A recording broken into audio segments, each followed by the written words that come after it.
Hi అండి, welcome to my channel. నేను మీ శ్రావణి. అందరు ఎలా ఉన్నారు? నేనైతే చాలా చాలా బాగున్నాను.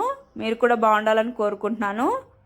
ఇవాళ నేను మంచిగా క్రిస్పీగా టేస్టీగా ఉండేటటువంటి ప్లెయిన్ దోశ అలానే కారం దోశ ఎలా ప్రిపేర్ చేసుకోవాలో చెప్పబోతున్నాను. దోశ బ్యాటర్ అయితే ఆల్రెడీ నేను ఛానల్లో అప్లోడ్ చేశానండి, ఒకసారి చెక్అవుట్ చేయండి. ఇంకెందుకు మరి ఆలస్యం, స్టార్ట్ చేసేద్దాం. ముందుగా నేను కారం దోశకి ఎలాగ ప్రిపేర్ చేసుకోవాలో చూపించబోతున్నాను.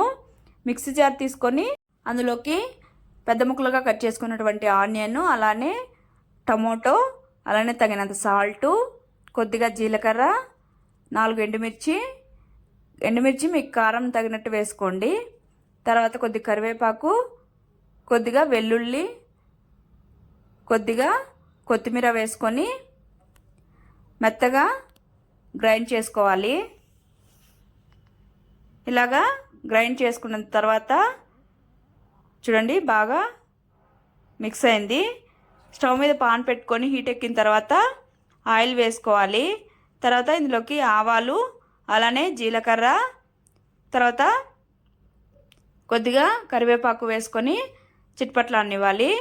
తర్వాత ఇందులోకి మనం మిక్సీ పట్టుకున్నాం కదండి, అది అంతా వేసేసుకొని మంటను లో టు మీడియం ఫ్లేమ్ అడ్జస్ట్ చేసుకుంటూ ఇలాగా మిక్స్ చేసుకుంటూ, మనం అన్నీ పచ్చివి వేసాం కదండి, దీన్ని బాగా దగ్గర పడనివ్వాలి, బాగా కుక్ చేసుకోవాలి. మూత పెట్టుకొని ఒక 5 to 10 minutes అలాగా ఇలాగ దగ్గర పడేంత వరకు కుక్ చేసుకోవాలండి. అంతే అండి, దోశ కారం అయితే రెడీ అయిపోయింది.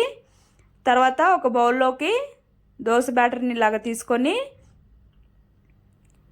తగినంత సాల్టు, అలానే కొద్దిగా సోడా వేసుకొని బాగా ఒకసారి మిక్స్ చేసేసుకోవాలి.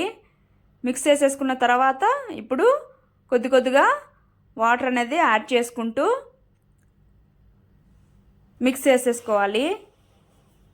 వాటర్ యాడ్ చేసిన తర్వాత చూడండి ఈ కన్సిస్టెన్సీ సరిపోతుంది దోశ బ్యాటరు. ఇలా మిక్స్ చేసేసుకొని కాసేపు పక్కన పెట్టుకోవాలి. తర్వాత స్టవ్ మీద పాన్ పెట్టుకొని హీట్ ఎక్కిన తర్వాత ఆయిల్ వేసుకోవాలి. వేసుకొని ఇలాగ టిష్యూతో మొత్తం క్లీన్ చేసేయాలండి. ఇలా చేస్తే దోశ అంటుకోకుండా బాగా వస్తుంది. కింద అయితే ఆయిల్ కూడా ఏమి వేయాల్సిన అవసరం లేదు. తర్వాత పిండి తీసుకొని ఇలాగా స్ప్రెడ్ చేసేసుకొని పైన కొద్దిగా ఆయిల్ వేసుకోవాలి.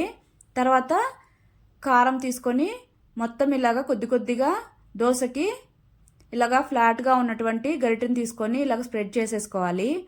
తర్వాత కొద్దిగా ఆయిల్ వేసేసుకొని దోరగా కుక్ చేసుకోవాలండి. కుక్ అయిన తర్వాత ఫోల్డ్ చేసేసుకొని ఒక ప్లేట్లోకి తీసేసుకోవడమే.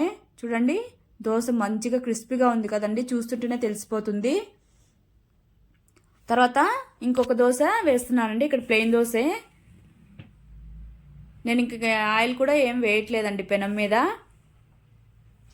తర్వాత పిండిని తీసుకొని ఇలాగ స్ప్రెడ్ చేసేసి పైన ఆయిల్ వేసేసుకొని దోరగా కుక్ చేసుకోవడమే. చూడండి ఇక్కడ ఈ దోశ కూడా మంచిగా కుక్ అయిపోయింది. తీసేసి ప్లేట్లో సర్వ్ చేసేసుకోవడమే.